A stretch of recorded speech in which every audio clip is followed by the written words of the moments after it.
Okay, just picture this for a second. It's a normal Sunday in February. And then, a single piece of news just sets an entire nation on fire. One of the most wanted men on the entire planet is dead. But what came next? Well, it wasn't relief. It was a firestorm. This is the story of how a high-stakes military operation took down a kingpin and the absolute chaos that exploded right after. So it all kicks off on a Sunday. At first, it's just rumors, reports start trickling in, nothing confirmed, but they all point to something massive. A huge operation was going down, and the target was this ghost, this guy who'd been untouchable for decades. But before any official word came out, the country was about to feel the aftershock, big time. And what an aftershock it was. This is what it looked like on the ground. You have an eyewitness in a major tourist city, Puerto Vallarta, saying the whole city is just blanketed in smoke. And you have to understand, this wasn't an accident. This was a message sent with burning cars and blocked highways. Now, the really terrifying part? It's the speed, the coordination of it all. In just the hours after that military strike, this wave of perfectly orchestrated violence just sweeps across Mexico. This wasn't just a simple reaction. No, this was a full-blown declaration of war from a wounded but still incredibly dangerous criminal empire.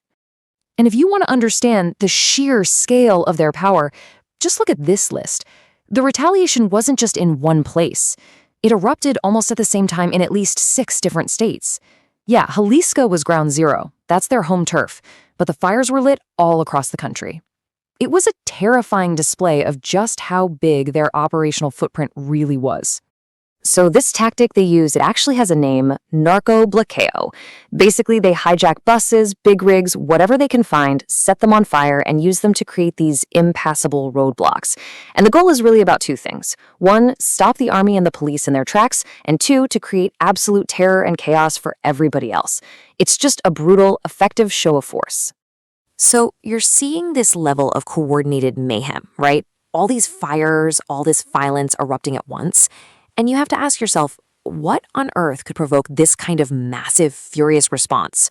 What one thing could the government have done to unleash this kind of hell? Well, the answer is they went for the king. All of that chaos, every burning car and every blocked road across half a dozen states, it was all a direct result of a single, high-stakes military operation, a targeted strike against one man. The operation itself was a pinpoint strike, led by the Mexican Army's best. They went deep into Tapalpa, a rural area in Jalisco that was a known cartel stronghold. I mean, this was literally the lion's den. And from what we understand, it was a ferocious firefight that could have only ended one way. And there he is, the target, Nemesio Oseguera Cervantes, known to the world as El Mencho. For years, this guy was arguably the most powerful, and definitely one of the most wanted, drug traffickers on the planet. He was the undisputed leader of what many considered the most feared cartel in the world, Cartel Jalisco New Generation. But look, to really get why his death sparked a national crisis, you have to understand who El Mencho was. This guy wasn't just another drug lord. He was the CEO, the founder, the chief architect of a brutal global narco empire that he built from the absolute ground up. His backstory is just wild. I mean, he was born into poverty, ends up in the US selling heroin, gets caught and jailed, and then deported. And what does he do when he gets back to Mexico? In a crazy twist, he becomes a police officer. He literally learned the system from the inside. Then in 2010, after a huge cartel basically has a civil war and splits apart, he sees his opening and forms his own crew, the CJNG. The rest is history. And as his empire got bigger and more violent, so did his price tag. If you want a simple way to measure just how big of a deal he was, look at this number. $15 million. That was the bounty the US government put on his head. That put him in the same league as the most infamous criminals in modern history. The organization he created, the CJNG, became this global powerhouse, and it's really known for 2 things. Its extreme, hyper-violent tactics, we're talking ambushing military helicopters, and its total dominance of the synthetic drug market.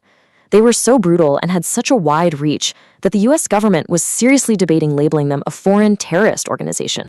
So this right here, this tells you everything about their business model. See, unlike the older cartels that focused on things you grow, like cocaine and heroin, the CJNG built its empire on synthetics.